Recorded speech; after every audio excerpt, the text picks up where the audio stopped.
승리의 결과라고 하는 제목으로 하나님의 말씀 같이 나누도록 하겠습니다.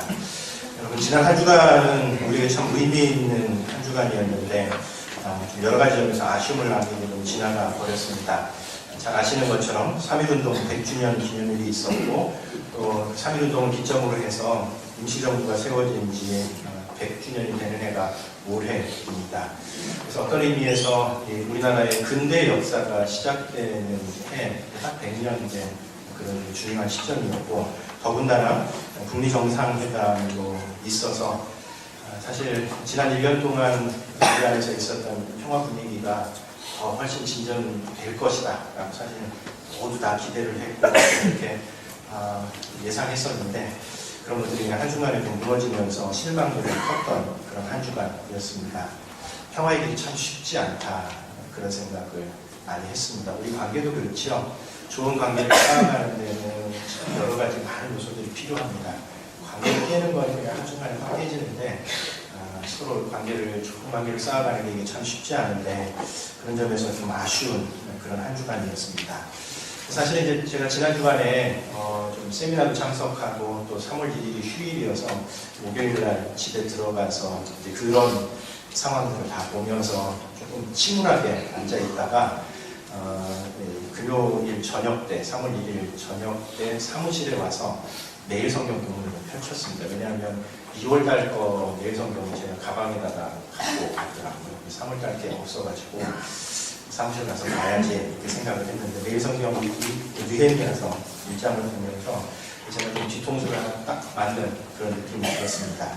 느헤미야 1장 3절, 4절 보면 그 느헤미야가 이때는 일종의 식민지 시대의 상황이었습니다. 날아오는 그런 상황 가운데서 느헤미야의 마음속에 자기 고국에 대한 관심이 있어서 고국에 갔다 온 사람들에게 형편이 어떠하냐라고 물었을 때에 그들이 내게 이르되 사로잡힘을 면하고 남아있는 자들이 그 지방 거기에서 큰 환난을 당하고 능욕을 받으며 예루살렘 성은 허물어지고 성문은 불탔다는지라. 내가 이 말을 듣고 앉아서 울고 수일 동안 슬퍼하며 하늘의 하나님 앞에 금식하며 기도하여 이르되 라고 이렇게 기록을 하고 있습니다.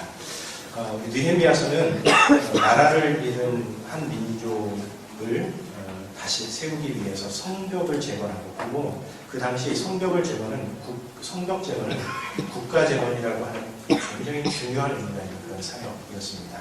그러면서 느헤미야가 그 결정적인 시점에 참 중요한 역할을 하는데, 그 성벽 재건, 국가 재건이 느헤미야의 기도에서부터 시작이 되었다. 수일 동안 금식하면서 그 안타까운 가슴을 안고, 하나님의 백성이 이래서는 안 되는데, 우리 민족이 이래서는 안 되는데 하는 그 안타까운 마음 속에서 드렸던 그 기도의 모습을 보면서 그냥 안타까워하고 있어서는 안 되는구나, 그런 생각을 하면서 뒤통수를 하나 좀 맞은 그런 느낌이었습니다.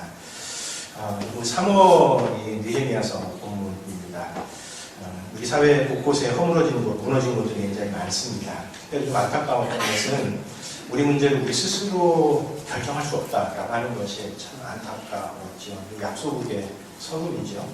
우리 문제인데도 힘센 사람들이 어떻게 생각하는지 눈치 봐야 되고, 또 그들의 결정에 우리 운명을 맡겨야 하는, 참 어떻게 보면 참 불쌍한, 그리고 진짜 독립이라고 얘기할 수 없는 그런 어떤 안타까운 이 현실이고, 더군다나 우리 사회 곳곳에 여러 가지 갈등, 특별히 경제적인 어려운 상황 속에서 약자들에 대한 고통, 이런 것들을 생각해보면 마음속이 좀 이렇게 가라앉는, 어두워지는 그런 부분들이 있습니다. 느헤미야 그런 상황 앞에서 하나님 앞에 기도하며 매달리며 자기가 무엇을 해야 하는지 구하고 그대로 행동했었던 사람입니다. 우리 3월을 느헤미야로 시작하는 그런 의미가 있지 않나 싶습니다. 우리 나라와 우리 사회의 회복을 위해서 하나님 앞에 같이 기도하면서 할 수 있는 일들을 좀 함께 해나가기로 같이 결단하고 마음을 먹는 그런 시간이 되었으면 좋겠습니다. 오늘 우리가 로마서 5장 1절부터 11절까지의 말씀을 읽었는데, 이 말씀은 로마서 전반부의 결론, 실질적인 적용에 해당하는 그런 말씀입니다.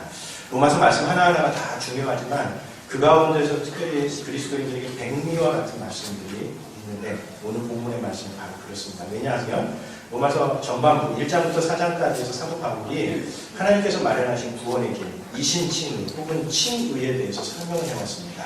사람이 왜 하나님 앞에 죄인인지, 그리고 사람이 스스로 구원할 수 없기 때문에 하나님께서 믿음으로 말미암은 구원의 길, 그것은 이제 어려운 한자말로 이신칭의, 칭의, 의롭다 하심을 받는, 실제로 우리가 의로운 행동을 해서 구원을 받는 것이 아니라 예수 그리스도를 믿음으로 말미암아 우리가 의롭다고 인정받는 그런 어떤 칭의가 하나님의 구원의 길이다라고 하는 것에 대해서 4장까지 설명을 해왔는데, 그 칭의의 구원의 복음, 그것이 우리들의 삶에 어떤 열매를 가져다 주는가 하는 것을 이야기하는 그런 말씀입니다. 그래서 로마서의 말씀 가운데에서도 정말 백미와 같은, 우리가 그 말씀들에 더 귀담아 듣고 정말 그것이 복음이 우리에게 주는 혜택이 무엇인가를 정말 더 풍요롭게 누려야 하는데, 오늘 본문이 바로 그와 같은 말씀입니다. 그래서 5장 1절이 이렇게 시작이 됩니다.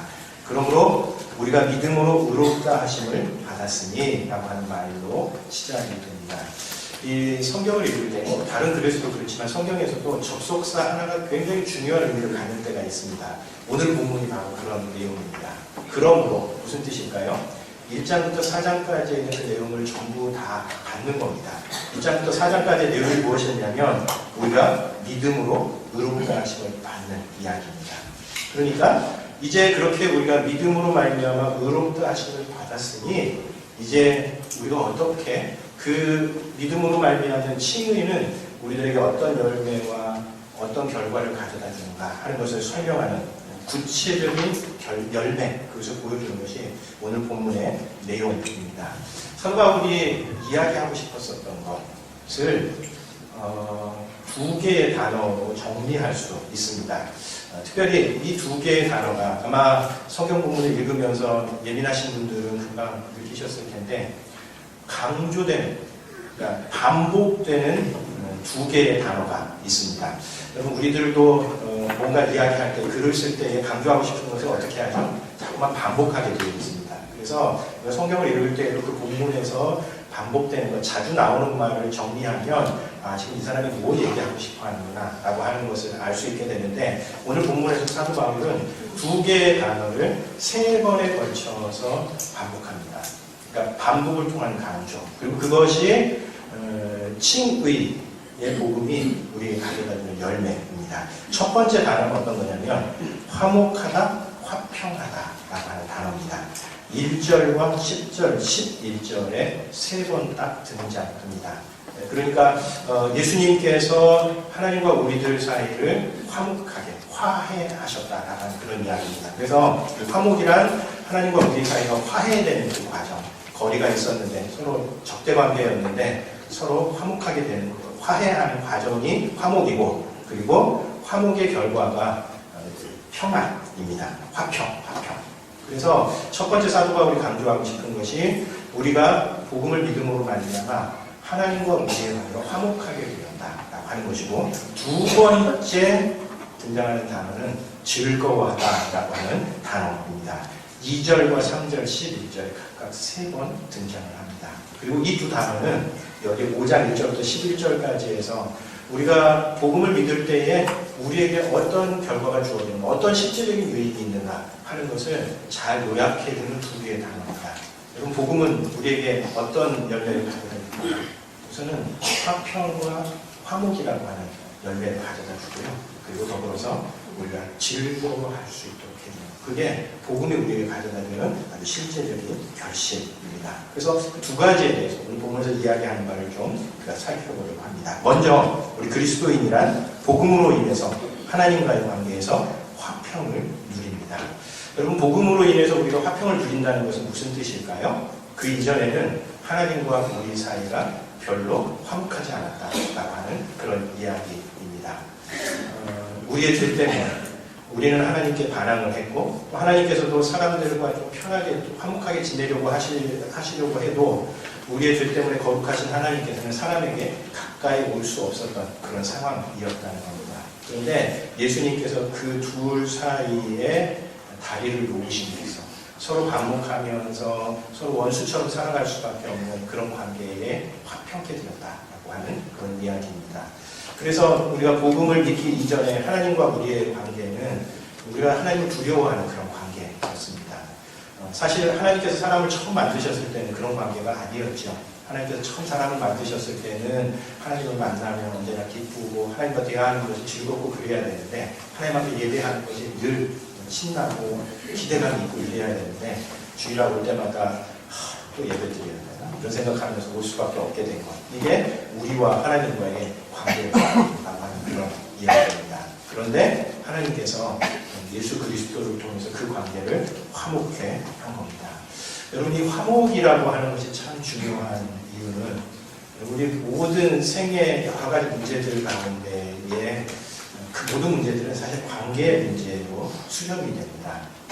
그러니까 관계가 불편하면 우리 좋은 것도 좋지가 않습니다.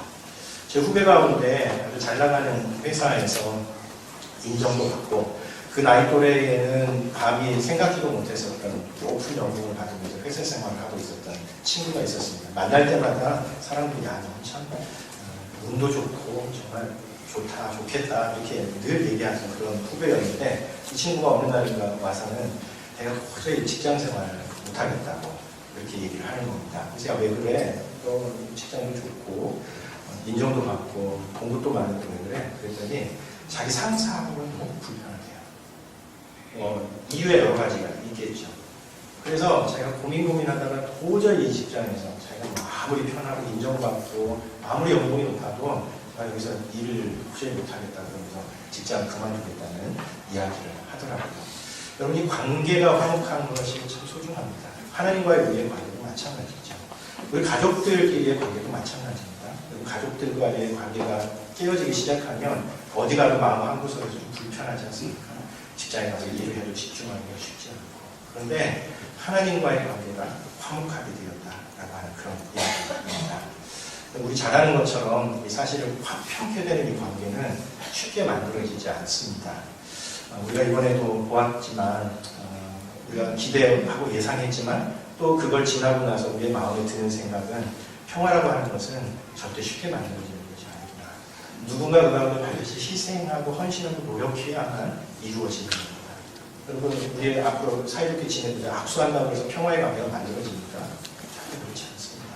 서로 자존심 꼿꼿이 세우면서 있으면 아무리 겉으로는 악수를 한다 할지라도 평화가 만들어지지 않는 겁니다. 그런데 예수님께서 우리와 하나님 사이에 다리를 놓으셨고 화목하게 만드셨다라고 하는 겁니다. 그래서 6절과 8절에서는 이렇게 얘기합니다. 우리가 아직 연약할 때에 기약대로 그리스도께서 경건하지 않은 자를 위하여 죽으셨도다. 우리가 아직 죄인 되었을 때에 그리스도께서 우리를 위하여 죽으심으로 하나님께서 우리에게 한 자기의 사랑을 확증하십니다.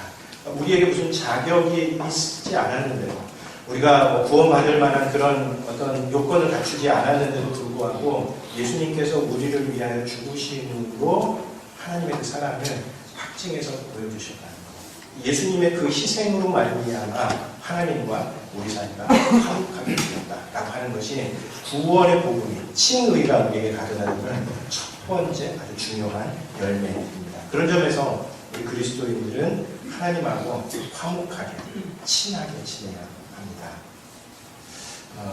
여러분, 우리 3강 오륜 가운데 첫 번째 덕목이 뭐죠?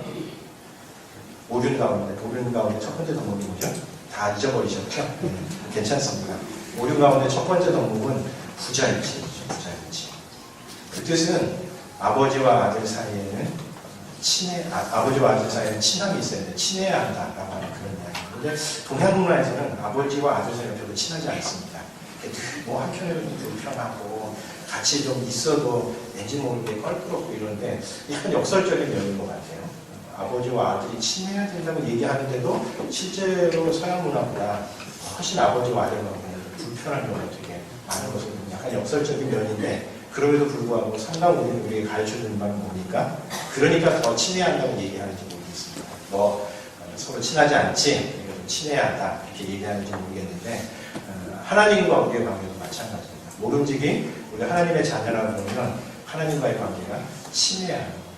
친밀해야 한다는 겁니다. 그냥 하나님 잘 지내시죠? 이렇게 얘기하고 난 다음에 아무런 것이 얘기할 게 없으면 참 서로 민망하지 않습니까?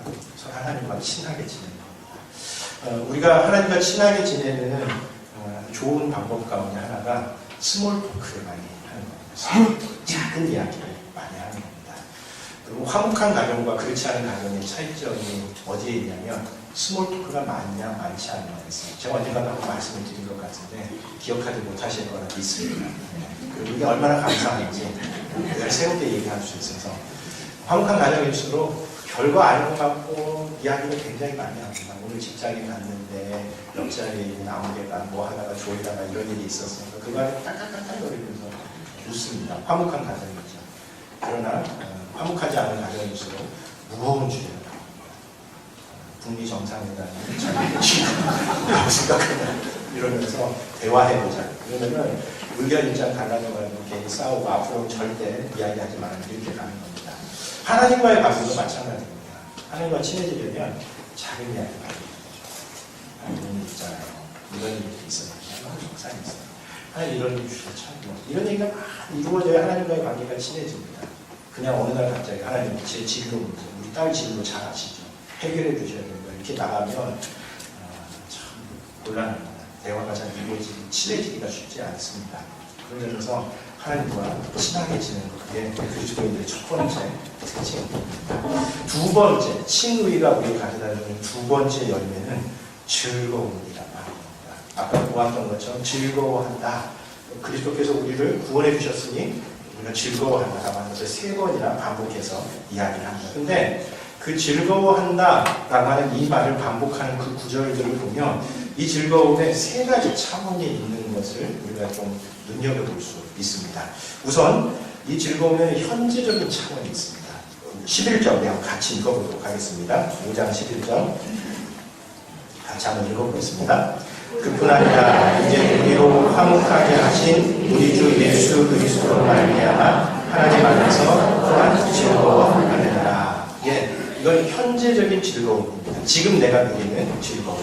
그러니까 예수님께서 하나님과 우리 사이를 화목하게 하셨기 때문에 마치 불편했었던 관계가 서로 화합하고 서로 평화의 관계를 누리면 그 관계가 기쁨을 주는 것과 마찬가지로 우선 예수님을 통해서 우리가 화목하게 되었기 때문에 지금 누리는 그 즐거움과 기쁨이 있습니다. 늘 하나님 생각할 때마다 마음속에서 샘솟는 그 즐거움과 기쁨. 그것이 현재적인 의미의 즐거움입니다. 두 번째 즐거움은 2절에 나옵니다. 이것은 미래를 생각하면서 소망하는 즐거움입니다. 2절 말씀 한번 같이 읽어보도록 하겠습니다. 같이 있습니다. 또한 그로 말미암아 우리가 믿음으로 서 있는 이 은혜에 들어감을 얻었으며 하나님의 영광을 바라고 즐거워하느니라. 여기서도 즐거워하는데 이 즐거움은 어떤 즐거움이냐면 하나님의 영광을 소망하면서 우리에게 생겨나는 그 즐거움입니다. 그러니까 쉽게 얘기하면 지금 내가 하나님과의 관계 속에서 누리는 그 기쁨과 즐거움도 이렇게 큰데 정말 하나님께서 마지막 날에 이 땅에 하나님 나라가 이루어질 때에 그때 우리에게 느껴질 그 하나님의 영광은 얼마나 크겠는가라고 하는 것을 생각할 때 우리의 마음속에서 샘솟게 되는 그 즐거움입니다. 지금의 삶이 좀 힘들고 고생스럽지만 나중에 더 큰 열매, 정말 영광이 주어질 것을 생각하면 마음속에서 그래 내가 지금 고생하는 데 보람이 있어 이러면서 뿌듯해지는 것과 마찬가지로 미래를 바라보면서 즐거워하는 것, 그것이 두 번째 즐거움의 모습입니다. 그래서 우리가 이 건강한 신앙이라고 하는 것은 지금까지의 삶에 대해서 하나님 앞에 감사드리고 미래에 대해서 더 큰 소망 가운데서 바라보는 겁니다. 지금까지 여기까지 있게 하신 건 다 하나님의 일입니다. 이렇게 생각하면서 하나님 이렇게 도와주셨는데 앞으로는 얼마나 더 큰 일들이 있을까를 기대하고 그것을 소망하는 것, 그 기대감을 품고 살아가는 이게 건강한 신앙인의 모습인 겁니다. 그런 점에서 미래에 대한 즐거움이 있습니다. 그리고 칭의가 우리가 가져다 주는 즐거움의 세 번째 측면은 고난 가운데에서 즐거워하는 겁니다. 우리 3절 말씀 한번 같이 읽어보도록 하겠습니다. 같이 있습니다. 다만 이뿐 아니라 우리가 환난 중에도 즐거워하나니 이는 환난은 인내를, 4절도 있습니다. 인내는 연단을, 연단은 소망을 이루는 줄 알미로다. 세 번째 즐거움은 우리가 환난 가운데, 고난 가운데 맛보는, 누리는 즐거움입니다. 왜냐하면 그 고난이 우리를 조금씩 성숙시켜가고 성장시켜가기 때문에 그렇습니다. 여러분, 우리들도 가끔 그런 경우 있죠. 아이들이 한번 앓고 나면 훌쩍 성장하는 경우가 있습니다. 아이들이 한번 몸살, 내적으로도 정서적으로도 몸살을 앓고 나면 그 다음에 삶에 대해서 굉장히 성숙한 태도로 바라보는 그런 경우가 있습니다. 그리고 아이들 군대 가면 성숙해지지 않습니까? 그리고 이제 제대하는 순간 다시 옛날로 되돌아오기는 하지만 저도 이 첫째 녀석 볼 때에 이 녀석이 이런 면이 있었구나. 되게 성숙했다. 이런 집으로 올 때를 마음속에 생각하면서 너무 큰 기대를 가지려고 하지는 않지만 아무튼 어려움은 우리들로 하여금 조금씩 자라게 하고 성장하게 하는 면이 있습니다. 특별히 오늘 3절과 4절 말씀은 이게 환난은 인내를, 인내는 연단은, 연단은 소망을 이루는 줄 안다. 이 말씀이 우리에게 확 다가오지는 않습니다. 그래서 세 번역 조금 쉽게 풀이된 성경을 읽어보면 이게 좀 더 우리에게 다가오도록 번역이 되어 있습니다. 이렇게 세 번역서는 이렇게 번역하는데, 우리가 알기로 환난은 인내력을 낳고, 인내력은 단련된 인격을 낳고, 단련된 인격은 희망을 낳는 줄 알고 있기 때문입니다. 라고 그렇게 번역하고 있습니다.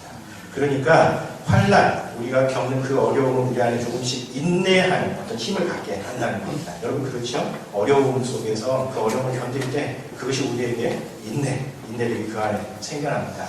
모든 소중한 것들은 그냥 이 순간에 얻어지지 않습니다. 우리 안에 인내와 견딤, 이 기간이 필요한데, 그래서 환난은 인내력을 낳고, 그리고 이 인내력은 우리에게 뭘 낳냐면 단련된 인격, 우리의 성품이 조금씩 연단되어져 가는 겁니다. 그래서 작은 이런저런 시련 가운데서 흔들리지 않는 단련된 모습이 우리 안에 성품으로 자리 잡게 되면 그 다음에 그 성품이 우리가 바라는 바를 이루게 한다라고 하는 그런 이야기죠. 그런 점에서 이 고난이 우리에게 가져다주는 그 선물을 생각하면서, 비록 고난 그 자체는 참 때로 힘겹기도 하고 쉽지 않지만 그것이 우리에게 가져다주는 그 선물, 우리 안에 낳는 그 열매를 보면서 기뻐하고 즐거워하는 것, 그것이 우리 그리스도인의 삶이다 라는 그런 이야기입니다. 그래서 그런 점에서 기쁨이라고 하는 것은 우리 그리스도인들에게서 굉장히 중요한 요소입니다. 기쁨은 우리가 영적인 온도계와 같습니다. 여러분, 어떤 사람과의 관계가 좋은지 나쁜지를 판가름할 수 있는 아주 그 명확한 기준이 하나 있습니다. 그 사람을 만난다고 할 때 기쁜지 아니면 걱정이 되는지를 보면 확실하게 알 수 있습니다. 그 사람을 만난다고 할 때 마음속에 기대감이 생기고 기쁘면 그 사람과의 관계가 좋은 겁니다. 반면 그 사람 만난다고 하면 왠지 어두워지면 관계가 좋지 않은 겁니다. 하나님과의 관계도 마찬가지입니다. 주일 예배하러 올 때에 하나님 뵈러 간다 라고 하는 기쁨이 있으면 우리 안에 우리가 영적으로 건강한 신앙생활을 해나가는 겁니다. 뿐만 아니라 이 기쁨은 우리가 그리스도인으로서 잘 살아갈 수 있는 원동력이 됩니다. 여러분, 우리가 신앙생활을 한다는 것은 하나님께서 바라시는 삶의 방식대로 살아간다는 거고, 거기에는 꽤 많은 조건들이 필요합니다. 이 황금 같은 시간에 자면 얼마나 좋습니까? 하다못해 봄철에 나들이 갈 수도 있는데도 불구하고 이 시간을 지켜서 예배를 드려야 하고, 우리가 가진 것의 일정 부분을 하나님 앞에 허물로 드려야 하고, 이런 것들이 우리가 이제 익숙해지면 그게 별것 아닌 것처럼 그렇게 느껴지지만, 이 사실 신앙생활 처음 하는 사람들에게 이런 것들이 다 하나하나가 제약이에요. 술, 담배 먹지 말아라, 주일 성수해라, 11조 해라, 헌금에 감사헌금해라. 이게 다 높은 장벽인 겁니다. 그런데 이런 것들이 더 이상 장벽이 되지 않는 이유는 뭡니까? 우리 안에 즐거움이 있을 때 그것은 우리에게 더 이상 장벽이 되지 않습니다. 그래서 신앙생활에 있어서 즐거움을, 기쁨을 기뻐한다는 것은 너무나 중요한 요소입니다. 이 즐거움이 사라진 채 그런 어떤 조건들만 남게 되면 그것이 율법주의가 되는 겁니다. 그 지키는데 하나도 즐겁지 않습니다. 여러분, 우리 자녀들을 위해서 고생하고 수고하지만 그것이 우리들에게 그 율법처럼 다가오지 않습니다. 기쁩니다. 왜요? 사랑합니다. 우리 안에 기쁨이 있기 때문에 그런 것과 마찬가지입니다. 그런 점에서 예수님께서 바리새인들을 꾸짖으신 이유는 바리새인들이 갖고 있는 그 삶의 양식을 꾸짖으신 것이 아닙니다. 그 안에 살아있어야 하는 기쁨이 없는 채 그냥 겉껍질만 남으니까 자기들도 아무런 기쁨도 없고 율법주의적인 신앙생활을 해나가 버리게 되는 겁니다. 그런 점에서 여러분이 기쁨을 하나님께서 우리에게 주는 기쁨을 누리시는 여러분 되시기 바랍니다. 그런데 한 가지 좀 주의할 게 있습니다.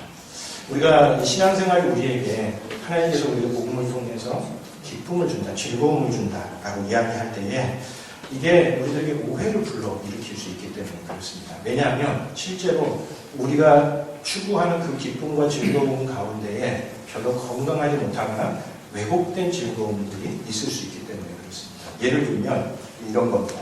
타인과의 비교에서 오는 기쁨. 이런 것도 물론 기쁨이고 즐거움일 수 있습니다. 그러니까 누구하고 비교하면서 저 사람보다 내가 좀 더 나은 위치에 있다. 이러면서 즐거워할 수 있습니다. 그러나 이 즐거움이라고 하는 것은 병약한 즐거움입니다. 기쁨입니다. 왜요? 그 기준이 상대방에게 맞춰있기 때문에 그렇습니다. 나와 관계없이 상대방의 기준이 되어서 살아가는 사람과 불행한 사람이 어디 있습니까? 또 기쁨과 즐거움이라고 이야기할 때에 환경이 주는 기쁨도 있을 수 있습니다. 내가 하는 모든 일들이 잘 풀려지고 하나님 앞에 기도하는 것들마다 술술술술 잘 풀려질 때에 마음속에 기쁨이 있을 수 있습니다. 그럼 이게 가장 자연스러운 기쁨이기는 하지만 성경이 우리들에게, 오늘 본문이 우리에게 주는 즐거움은 기쁨은 아닙니다. 왜냐하면 우리가 잘 아는 것처럼 이 상황이라고 하는 것은 언제든 뒤바뀔 수 있기 때문에 그렇습니다. 아침에도 기분이 좋았다가 저녁에 얼마든지 그 상황이 바뀔 수도 있기 때문에 그런 점에서 우리가 이 기쁨과 즐거움에만 초점을 맞추어서 그걸 추구하려고 해나가다 보면 오히려 전혀 기쁘고 즐겁지 않은 그런 삶을 살아가게 되는 경우가 우리에게 있습니다. 성경이, 오늘 본문이 우리에게 말하는 그 즐거움은 고귀한 목적을 추구하는 데서 오는 즐거움입니다. 여기 보면 우리가 환난 중에도 기뻐한다라고 이야기하는데 바로 이 환난이라고 하는 단어가 그것을 이야기합니다. 여기 이 환난, 필립시스라고 하는 이 단어는 그냥 단순히 힘든 것을 가리키는 것이 아니라 종말론적인 그런 특징을 갖고 있는 환난입니다.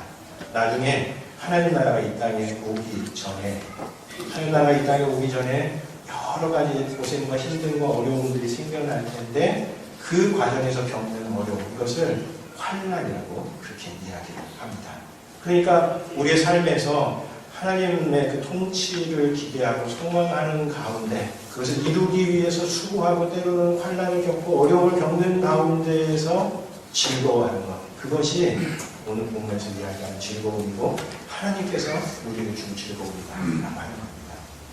여러분, 다른 사람들과의 비교를 통해서 오는 즐거움도 즐거울 수 있습니다. 또 상황이 우리에게 주는 즐거움도 즐거울 수 있습니다. 그러나 이것은 차원이 낮은 즐거움입니다. 오히려 우리의 삶이 고상한 것을 추구할 때, 높은 목적을 우리의 삶에 둘 때에 그것이 우리에게 주는 즐거움, 이것이 깊은 즐거움, 더 만족스러운 즐거움이 되는 겁니다. 이 행복에는 역설적인 측면이 좀 있습니다. 이 행복에 대해서, 기쁨에 대해서, 즐거움에 대해서 아주 많이 연구한 분 가운데에 데니엘 카너먼이라고 하는 분이 있습니다. 이분이 이제 연구를 하면서 사람들에게 설문조사를 했답니다. 그래서 사람들이 하루의 생활을 하는 가운데서 자기가 좋아하는 일, 좀 힘든 일, 좀 불쾌한 일, 이런 것들에 대해서 평가를 해보도록 요구했는데 사람들이 답하는 것을 보면 어떤 때 가장 행복한가 이런 것들을 체크하도록 했는데 그 답에는 약간 모순된 면이 있다는 겁니다. 어떤 점에서 그러냐면 예를 들어서 아이 양육하는 일은 상대적으로 불쾌한 일에 속한대요. 아이들을 먹을 것을 줘야 되고 씻겨야 되고 얼마나 뒤치기락거리 많이 들어갑니까? 손이 얼마나 많이 들어갑니까? 시간을 온통 다 뺏겨야 하는 일이어서 사람들한테 물어보면 아이 양육에 소요되는 그런 일들은 다 좀 힘든 일, 불쾌한 일에 속한 겁니다. 그런데도 사람들에게 당신에게 행복을 주는 일이 무엇이냐고 얘기할 때에 아이 양육을 꼽는답니다. 모순이잖아요. 아이를 양육하는 건 분명 불편하고 힘든 일인데도 불구하고 우리에게 가장 행복감을 주는 것은 아이를 양육하는 거라는 겁니다. 무슨 뜻이겠습니까? 우리의 기쁨과 행복이라고 하는 것은 그냥 불쾌한 순간보다 즐거움이 클 때, 내 삶에 즐거운 요소들이 많을 때의 행복을 느끼는 것이 아니라 오히려 내 삶의 전체적인 방향과 목적이 가치 있는 삶을 추구해가고 있구나 라고 하는 이 생각이 우리에게 있을 때에는 그 과정에 여러 가지 힘들고 어려움들이 생겨날까 할지라도 그것을 통해서 우리 삶의 의미를 목적을 발견하고 즐거워하게 된다고 하는 이야기입니다. 니체라고 하는 사람이 이런 얘기를 했다고 합니다. 만일 우리에게 살아야 할 이유가 있다면 우리는 어떤 일이든 견딜 수 있다. 우리의 삶이 고귀한 것을, 고상한 것을 목적으로 하고 있다면 그 중간에 여러 가지 힘들고 어려운 일들이 있다 하더라도 그것 속에서 견뎌낼 수 있고 기뻐하고 즐거워할 수 있다는 겁니다. 바로 그것이 오늘 본문에서 이야기하는 그 내용입니다. 그러면 지난 주간 동안에 제가 참석했었던 이 세미나가 전도와 회심에 관한 세미나였습니다. 이 세미나에 참석해서 여러 가지 강의도 듣고 또 우리들끼리 같이 이야기를 나누면서 가장 좀 마음에 많이 남았었던 것은 우리가 예수를 믿는다고 하는 것이 무엇인가, 회심이라고 하는 것이 무엇인가에 대한 고민이었습니다. 물론 회심이라고 하는 것은 우리가 우리 자신의 죄를 깨닫고 예수님, 우리를 위해 죽으신 예수님을 통해서 우리 개인이 구원받는 그런 요소가 있습니다. 당연히 거기가 핵심적인 요소죠. 근데 이 회심이라고 하는 것을 다른 각도에서 보면 어떤 내용이냐면 우리의 삶, 나의 지금 상태와 세계의 현실에 대한 하나님의 해석을 받아들이는 겁니다. 내가 어떻게 나 자신에 대해서 어떻게 생각하느냐는 상관없이 하나님께서 내 삶을 어떻게 바라보시고 지금 세상의 문제에 대해서 하나님께서 어떻게 해석하시는가 하는 진리이신 그 하나님의 해석을 받아들이는 겁니다. 이 해석을 받아들일 수 없으면 예수를 믿는 것이 아니죠. 하나님께서 우리 삶에 대해서 내리는 그 해석을 받아들이는 것이고 그리고 이제 새로운 세계를 만들어 가시려고 하시는 하나님의 고귀한 목적에 동참합니다. 하나님께서 제 삶에 대해서 내리신 그 해석이 옳다는 것을 잘 알겠습니다. 그리고 제 삶을 바꿔가기 위해서 그리고 이 세상을 하나님께서 통치하시는 곳으로 만들어 가시기 위해서 하나님께서 세워놓으신 그 하나님 나라의 통치 기준을 따라서 제가 살아가기로 다짐하고 결단합니다. 이것이 진짜 회심이죠. 그런 점에서 우리가 그리스도인이라고 하는 것은 하나님께서 우리에게 품어놓으신 삶의 귀한 목적을 우리의 삶의 목적으로 사는 겁니다. 남들과의 비교에서 주어지는 그 즐거움, 그런 시답지 않은 즐거움으로 만족하는 것이 아닙니다. 그냥 상황이 우리에게 주어지는 것들에 따라서 때론 즐거워하다 기뻐하다 마는 것이 아니라 그 고귀한 목적을 생각하면서 이 세상에서의 삶이 때론 즐겁기도 하고 힘들기도 하지만 그 가운데서 그 고귀한 목적을 추구해가고 있다는 것이 주는 그 행복과 기쁨을 누리면서 살아가는 것이 우리 그리스도인의 삶이에요. 지난 수요일날 우리 공명원 선교사님 오셔서 선교 공부를 하셨는데 끝나고 난 다음에 제가 1시간 정도 이야기를 나누면서 제게 가장 감명이 되었던 것도 그것입니다. 여러분 선교사의 삶이라고 하는 게 참 쉽지 않습니다. 그래서 공명원 선교사님 대단히 열악한 곳에 가셔서 사역하시는 그런 분이십니다. 그런데도 그의 마음속에 기쁨이 있습니다. 만약에 비교에 의한 것이 우리의 기쁨이, 우리의 즐거움이 비교에 의해서 나오는 것이라면 공선교사님은 하나도 즐거워할 게 없습니다. 상황이 주는 즐거움이라고 한다면 공선교사님은 하나도 기뻐할 것이 없습니다. 그런데도 자기가 하나님 앞에 그리스도를 알지 못하는 이들에게 하나님을 전한다는 그 삶의 고귀한 목적 속에서 주어지는 그 수고와 고난 속에서도 마음속에 기쁨, 즐거움. 그런 점에서 우리가 천박한 즐거움, 기쁨, 이건 다 뭐 긍정적인 사고방식 얘기 안 해서 기쁘고 즐거우라고 얘기, 억지로 웃게 만들죠. 그런 천박한 즐거움과 기쁨이 아니라 우리의 삶 전체가 정말 총체적인 우리의 삶이 하나님 앞에서 고귀한 삶을 가져서 그것을 통해서 주어진 기쁨 무엇이 여러분 되시기 바랍니다. 선교 현장에 나가서 그 기쁨을 활용해야 하고요. 그리스도를 전하면서 주어지는 그리고 하나님 나라를 위한 그 기쁨, 그 즐거움이 있습니다. 멋진 삶, 그것을 만들어 가시는 그 교훈을 보시기 바랍니다. 한 주 동안 오늘 쌍방울의 두 가지를 이야기합니다. 그리스도인이라면 하나님과 친밀해야 하고 즐거워하고 기쁨의 삶을 살아야 한다고 이야기합니다. 한 주 동안도 삶의 현장에서 하나님과 친밀하게 지내고 기쁨과 즐거움 가운데 살아가는 교훈이 되시기 바랍니다. 기도합니다. 주님, 우리가 구원받았다는 이 사실이